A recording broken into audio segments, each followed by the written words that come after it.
नमस्कार दोस्तों, कैसे हो? उम्मीद है कि ठीक होंगे, ज़बरदस्त होंगे। ठीक है, आज हम पढ़ेंगे एनसीईआरटी 6th क्लास ज्योग्राफी का चैप्टर नंबर 2 जिसका नाम है ग्लोब, अक्षांश एवं देशांतर। ठीक है, इससे पहले हम चैप्टर पहला या फर्स्ट चैप्टर पढ़ चुके हैं जिसका नाम था सौरमंडलम पृथ्वी। उसके बारे में हमने डिटेल से वीडियो बनाया और वीडियो करीब 40-45 मिनट का था और उसमें हर चीज़, छोटी छोटी चीज़ें बताई थी आपको और समझाने की कोशिश की थी। ठीक है, तो अब हम चैप्टर स्टार्ट करेंगे, लेकिन उससे पहले एक बात है जो आपको बतानी है, क्योंकि मेरे पास में एक मैसेज आया था। मैसेज में कहा गया था कि सर आपके वीडियो बहुत ज़्यादा लंबे होते हैं। तो मैं एक बात बोलना चाहता हूँ कि मेरे वीडियो है, जैसे मैं 7th क्लास के बारे में बात करूँगा। 7th क्लास ज्योग्राफी में एनसीईआरटी की कंप्लीट कर चुका हूँ, उसमें मैंने प्ले लिस्ट में डाल भी दी है। ठीक है, आपको देख लेनी है वो, जिसने भी नहीं देखी है। तो उसमें ये बोला था कि आपके वीडियो लंबे होते हैं।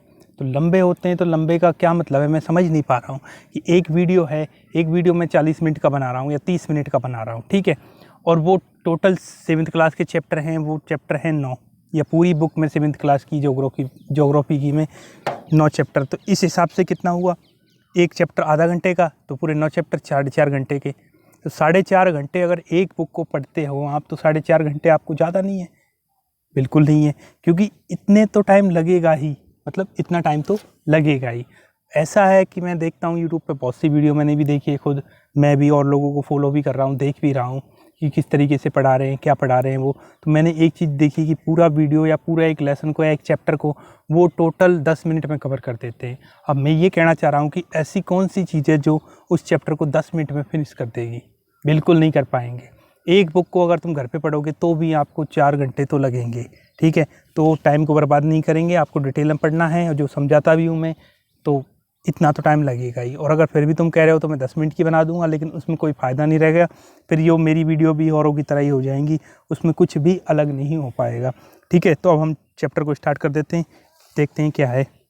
चैप्टर का नाम है ग्लोब, अक्षांश एवं देशांतर। तो ग्लोब के बारे में जानते हो, ये पृथ्वी का एक वास्तविक प्रतिरूप है। प्रतिरूप में वास्तविक का मतलब होता है कि हकीकत में ऐसा ही, और प्रतिरूप का मतलब उसका एक दर्पण या उसकी जैसा ही है। तो हम चैप्टर को स्टार्ट कर देते हैं और देखते हैं इसमें क्या है। टेंशन नहीं लेनी किसी प्रकार की, मैं आपको पूरा करवाऊंगा, बिल्कुल पूरी एनसीईआरटी कराऊंगा, 6ठी 7वीं 8वीं 9वीं टोटल एक भी बुक नहीं छूट जाएगी, हिस्ट्री ज्योग्राफी पॉलिटिकल, और बताऊंगा हर चीज़ को डिटेल से बताऊंगा। ये भी नहीं सोचना है वीडियो देखना है यार, देखो उससे क्या फ़र्क पड़ता है, वैसे भी फ्री तो हो। देखो, पिछले अध्याय में आप पढ़ चुके हैं कि हमारी पृथ्वी गोलाकार नहीं है। तो ये हमने बता दिया था कि यह जो हमारी पृथ्वी है ये बिल्कुल गोलाकार नहीं है, मतलब गेंद के जैसी नहीं है। तो ये क्वेश्चन यूपीएससी में पूछा गया था कि हमारी पृथ्वी की आकृति कैसी है। तो उसमें ऑप्शन था कि गोलाकार, अंडे की तरह, एक ऑप्शन था अंडे की तरह, दूसरा था गेंद की तरह, तीसरा था नाशपाती या सेब की तरह, और चौथा था इनमें से कोई नहीं। तो यूपी से उत्तर माना था नाशपाती या सेब की तरह, नाशपाती या सेब की तरह। ठीक है, तो आपको ये भी ध्यान देना है। यह उत्तर एवं दक्षिण ध्रुव पर थोड़ी चपटी है तथा मध्य में थोड़ी उभरी हुई है। क्या आप कल्पना कर सकते हैं कि यह कैसी दिखती है? इस संबंध में जानकारी प्राप्त करने के लिए आप अपनी कक्षा में सावधानीपूर्वक ग्लोब को देखिए। ग्लोब पृथ्वी का लघु रूप में एक वास्तविक प्रतिरूप, मतलब छोटे रूप में एक वैसा के वैसा प्रतिरूप है। वास्तविक का मतलब वैसा ही। ग्लोब विभिन्न आकार एवं प्रकार के हो सकते हैं। देखो, ग्लोब भी बहुत से आकार प्रकार के हो सकते हैं। कौन कौन से होते हैं? बड़े ग्लोब होते हैं जो कि आसानी से एक स्थान से दूसरे स्थान पर नहीं ले जा सकते। कुछ छोटे ग्लोब होते हैं जिनको पॉकेट में रखने के योग्य भी होते हैं। कुछ बलून या गुब्बारे जैसे होते हैं, उनमें हवा भर की जा सकती है, हवा भरने के बाद में वो ग्लोब की शेप ले लेता है। ठीक है, एवं आसानी से एक स्थान से दूसरे स्थान पर ले जाए जा सकते हैं। ग्लोब स्थिर नहीं होते, मतलब ग्लोब ये है तो ये स्थिर नहीं है। स्थिर का मतलब एक जगह रुका नहीं है, ये चलता रहता है। किधर घूमता है? पश्चिम से पूर्व की तरफ। हमारी जो पृथ्वी घूमती है वो हमेशा पश्चिम से पूर्व की तरफ घूमती है। इसे उसी प्रकार घुमाया जाता है जैसे कुम्हार का पहिया लट्टू घूमता है। ग्लोब पर देशों, महाद्वीपों तथा महासागरों को उनके सही आकार में दिखाया जाता है। जो भी देश है, महाद्वीप है, महासागर है, उनको सही आकार में हम ग्लोब पे ही देख सकते हैं। पृथ्वी के समान किसी गोले पर किसी बिंदु की स्थिति का वर्णन करना कठिन है। अब प्रश्न उठता है कि इस प्रकार किसी स्थान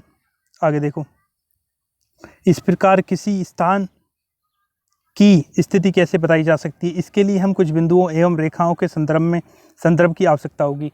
तो किसी भी जगह को बताने के लिए हमें कुछ बिंदुओं की या रेखाओं की उनकी आवश्यकता होगी कि कौन कौन से अक्षांश है, कौन कौन से देशांतर है, या क्या क्या रेखाएं होती है, उन सब के बारे में हम देखेंगे। आप देखेंगे कि एक सुई ग्लोब में झुकी हुई अवस्था में स्थित होती है। तो ये जो सुई दिख रही है, देखो ये सुई दिख रही है झुकी हुई अवस्था में, दिख रही होगी, ये दिख रही है ना, ये दिख रही है। तो इसको हम अक्ष कहते हैं। क्या बोलते हैं? अक्ष बोलते हैं। ठीक है। ग्लोब पर वे बिंदु जिनसे होकर सुई गुजरती है उत्तर तथा दक्षिण ध्रुव है। जहाँ से सुई गुजर रही है इसको बोलते हैं उत्तरी ध्रुव और इसको बोलते हैं दक्षिणी ध्रुव। ठीक है। आगे देखो, ग्लोब को इस सुई के चारों ओर पृथ्वी की भांति पश्चिम से पूर्व दिशा में घुमाया जा सकता है, लेकिन याद रखें इन दोनों में एक अंतर है। पृथ्वी पर वास्तव में ऐसी कोई सुई नहीं होती, ये अपने अक्ष पर चारों ओर घूमती है, जो एक काल्पनिक रेखा है। जो जितनी भी इसमें रेखाएं बन रही है, सुई बन रही है, ये हमने सिर्फ काल्पनिक है, क्योंकि वास्तव में ऐसी कोई पृथ्वी पर चीज़ें नहीं है। यहाँ पर एक क्रियाकलाप है, उसके बारे में देख लेते हैं। आओ कुछ करके सीखें। इसमें क्या है, एक कोई भी एक बॉल ले लो या फिर आप एक आलू ले सकते हो, उसमें एक आर पार सुई निकाल दो और इधर दोनों साइड से पकड़ो, तो ये सेम ग्लोब की आकृति बन जाएगी और इसको आप इस तरीके से घुमा सकते हो। क्या कर सकते हो? घुमा सकते हो। आगे देखो, एक अन्य काल्पनिक रेखा भी ग्लोब को दो बराबर भागों में बांटती है। इसे विषुवत वृत्त कहा जाता है। तो देखो विषुवत वृत्त क्या होता है, इसके बारे में भी देख लेते हैं। मैंने बताया था कि जो पृथ्वी है ये इस तरीके से इसको दो भागों में बांट रही है। एक रेखा 0 डिग्री भूमध्य रेखा या विषुवत वृत्त, इसको भूमध्य रेखा भी कहते हैं, विषुवत वृत्त भी कहते हैं। पिछले लेसन में मैं इसको डिटेल में बताया था, फिर भी अब दोबारा बता देता हूँ। ठीक है। तो ये जो दो हिस्सों में बट गए, एक ऊपर का हिस्सा इसे उत्तरी गोलार्ध कहते हैं, क्योंकि ऊपर का आधा गोला है उत्तरी गोलार्ध, और नीचे वाला है इसको हम कहते हैं दक्षिणी गोलार्ध। क्या बोलते हैं? दक्षिणी गोलार्ध। तो ये हिस्सा है दक्षिणी गोलार्ध में, ये ऊपर का उत्तरी गोलार्ध में। ठीक है। आगे देखो, ये दोनों बराबर के आधे भाग हैं होते हैं। इस प्रकार विषुवत वृत्त पृथ्वी पर एक काल्पनिक वृत्त बनाती है।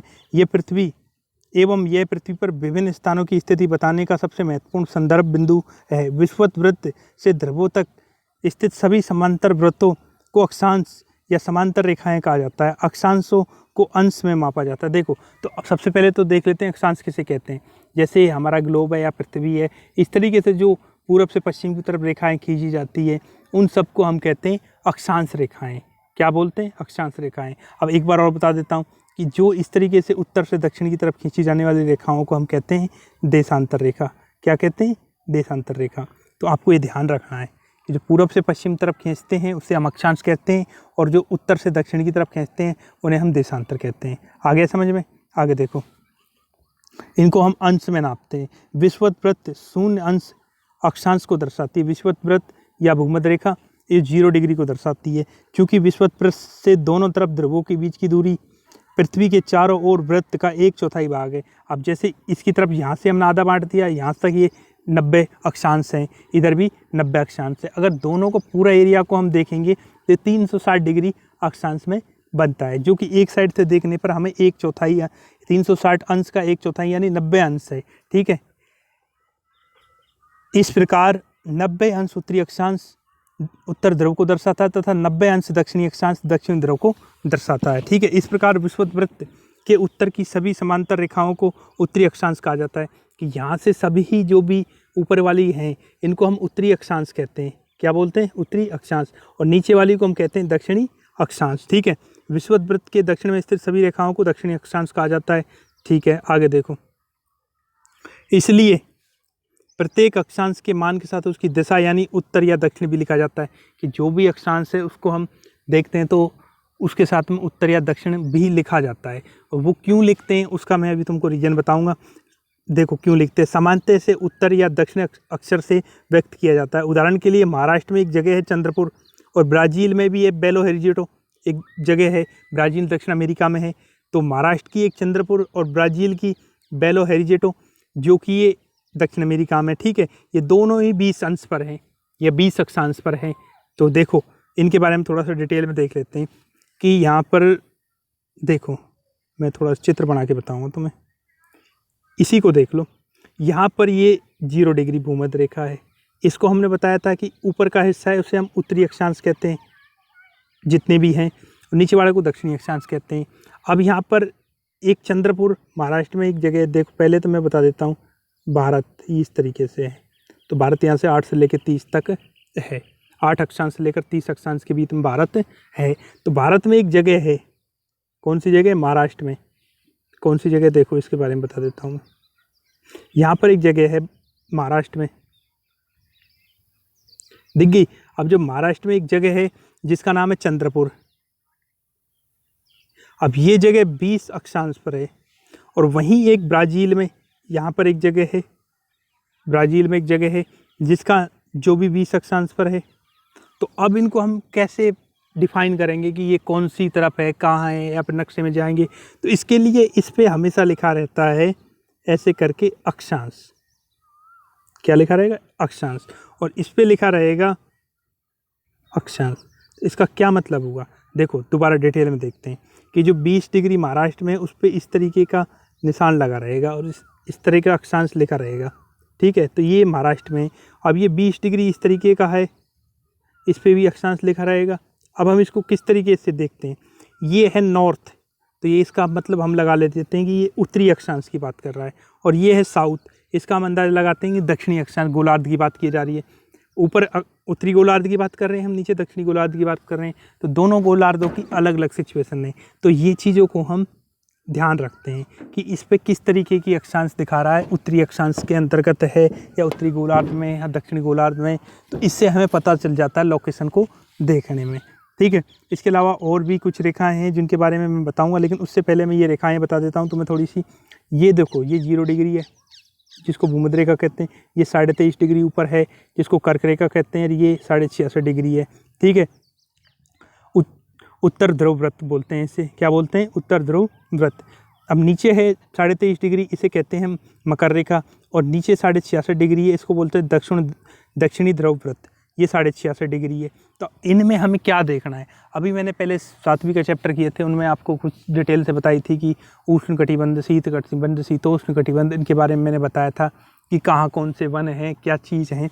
तो उनके बारे में अगर ये चीज़ों को समझोगे तो पता चल जाएगा कि यहाँ 0 से लेकर ये जो ऊपर कर्क रेखा तक 23.5, नीचे मकर रेखा तक, दोनों तरफ जो ये इलाका है, यहाँ पर सूरज एक बार सर पे चमकता है, बिल्कुल सीधा चमकता है, जिसके कारण यहाँ पर बहुत ज़्यादा गर्मी रहती है। उस गर्मी के कारण इसको कहते हैं हम, इस इलाके को बोलते हैं उष्ण कटिबंध, उष्ण कटिबंधीय प्रदेश। अब सीधा क्वेश्चन आएगा, उष्ण कटिबंधीय प्रदेश कितने से कितने अक्षांशों के बीच में, या फिर तुम्हें ये बता दिया जाए किसी उष्ण कटिबंधीय वन, तो तुम अंदाज़ा लगा लो या फिर सोच लोगे मन में कि उष्ण कटिबंधीय वन कहाँ तक होते हैं ग्लोब में। तो इन प्रदेशों में जो वन होते हैं उसे हम उष्ण कटिबंधीय वन कहते हैं। अब देखो, मकर रेखा से 66.5 से लेके, मकर रेखा 23.5 से लेके 66.5 तक, तो ये दोनों तक जो इलाका है ये दिख रहा है। और यहाँ दोनों तरफ ऊपर भी जो ये इलाका है, ये दोनों तरफ 23.5 से 66.5 तक, यहाँ पर सूरज थोड़ी, जो सूरज की किरणें होती हैं वो तिरछी पड़ती हैं। कैसी पड़ती है? तिरछी। जिसके कारण क्या होता है, यहाँ पर थोड़ी गर्मी कम होती है। अब गर्मी कम होती है तो इसे हम कहते हैं शीतोष्ण। क्या बोलते हैं? शीतोष्ण। मतलब कुछ शीत है कुछ उष्ण है, मतलब दोनों का मिक्स है एक तरीके से, तो इसको बोलते हैं शीतोष्ण कटिबंधीय, ठीक है, प्रदेश। अब तुम्हें देखना है कि अगर शीतोष्ण कटिबंधीय प्रदेश के बारे में बात की जाए तो ये इलाका दिख रहा है दोनों साइड, 23.5 से 66 के बीच। अब तुम्हें जैसे वनों के चैप्टर में पढ़ोगे शीतोष्ण कटिबंधीय वन कहाँ है, तो तुम अंदाज़ा लगा सकते हो कि ये वन इस इलाके में है। समझ में आ गया? अब आगे देखो, फिर आता है शीत कटिबंध। शीत का मतलब होता है बिल्कुल ठंडा। अब शीत कटिबंध के बारे में देखेंगे तो 66.5 से लेकर दक्षिण ध्रुव 90 डिग्री तक, या फिर 66.5 से लेकर उत्तरी ध्रुव 90 डिग्री तक, दोनों जो ये प्रदेश है, ये दिख रहा है ये प्रदेश दोनों साइड, इसे बोलते हैं हम शीत कटिबंध। समझ में आ गया? तो अब जब भी हमें इस प्रकार के वनों की बात की जाए या फिर कोई चीज़ों की बात की जाए, तो हम ये नक्शे से हमने जो चीज़ें समझी है, इससे हम ध्यान रखेंगे कि किस चीज़ की बात की जा रही है, ठीक है। उम्मीद है कि आपको समझ में आ रही होगी चीज़ें। आगे देख लेते हैं, इसमें हम थोड़ा सा और देखते हैं कि हम जो ग्लोब में कुछ चीज़ें हैं, कुछ रेखाएं जिनके बारे में बताया था इंपॉर्टेंट है। तो मैंने बताया था कर्क रेखा 23.5 डिग्री उत्तर में है, दूसरी है दक्षिणी गोलार्ध में मकर रेखा 23.5 डिग्री दक्षिण में है। उसके बाद विषुवत व्रत के 66.5 है जो उसको उत्तर ध्रुव व्रत कहते हैं, ये उत्तर दिशा में 66.5 रेखा को कहते हैं। नीचे विषुवत रेखा है 66.5 डिग्री दक्षिण में, दक्षिणी ध्रुव व्रत, इसको 66.5 कहते हैं।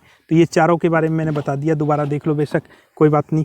ये देखो, ये कर्क रेखा है, ये मकर रेखा है, ये 0 डिग्री भूमध्य रेखा है, विषुवत व्रत है, ठीक है। ये दक्षिण ध्रुव व्रत है 66.5, और ये उत्तर ध्रुव वृत्त है 66.5। अब इनमें पता भी चल जाएगा कि उत्तरी शीतोष्ण वन है, ये दक्षिणी शीतोष्ण वन है, ये उष्णकटिबंधीय प्रदेश है, ये शीतकटिबंधीय प्रदेश है।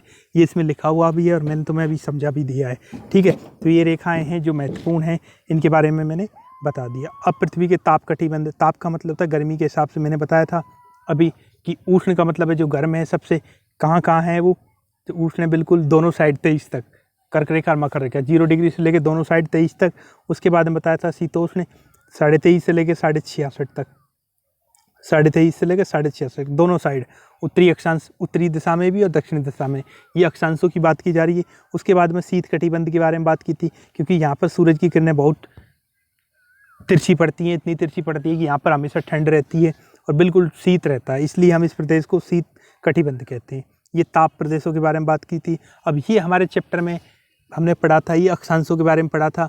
अब हम जो अगला इसका पार्ट बनाएंगे या सेकंड पार्ट बनाएंगे, उसमें हम पढ़ेंगे देशांतरों के बारे में, क्योंकि ये इसका छोटा पार्ट बनाया है मैंने। मैं कोशिश करूँगा कि आप कहते हो कि लंबा हो जाता है, तो मैं हालांकि चैप्टर को कम नहीं करूँगा, हालांकि ये कर सकता हूँ कि मैं 2 पार्टों में बना दूंगा, जिससे आपको थोड़ा बोरिंग ना लगे, ठीक है। एक चैप्टर समझाऊंगा बिल्कुल उसी तरीके से, बिल्कुल 1% भी कमी नहीं छोड़ी जाएगी, जो भी जितनी भी नॉलेज है, क्योंकि मैंने आपसे ज़्यादा तैयारी की हुई है, मैंने आपसे ज़्यादा तैयारी की हुई है। आपने पता नहीं कितनी तैयारी करी है नहीं करी। मैंने 6 साल लाइफ में स्ट्रगल किया था और 6 साल स्ट्रगल करने के बाद में मैं जॉब पे हूँ आज, ठीक है। तो आपने जैसे तैयारी की है वैसे ही मैंने तैयारी की है, और तैयारी एक चीज़ समझ में आती है मुझे कि जो भी चीज़ें करनी होती है वो डिटेल में करनी होती है। कभी भी आप शॉर्ट तरीके से पढ़ोगे तो कुछ भी नहीं हो पाएगा। अगर एक वीडियो पढ़ रहे हो, आप एक चैप्टर पढ़ रहे हो, 10 मिनट का पढ़ लिया, कोई मतलब नहीं है, ठीक है। तो दोस्तों इसी तरीके से प्यार बनाए रखें। धन्यवाद।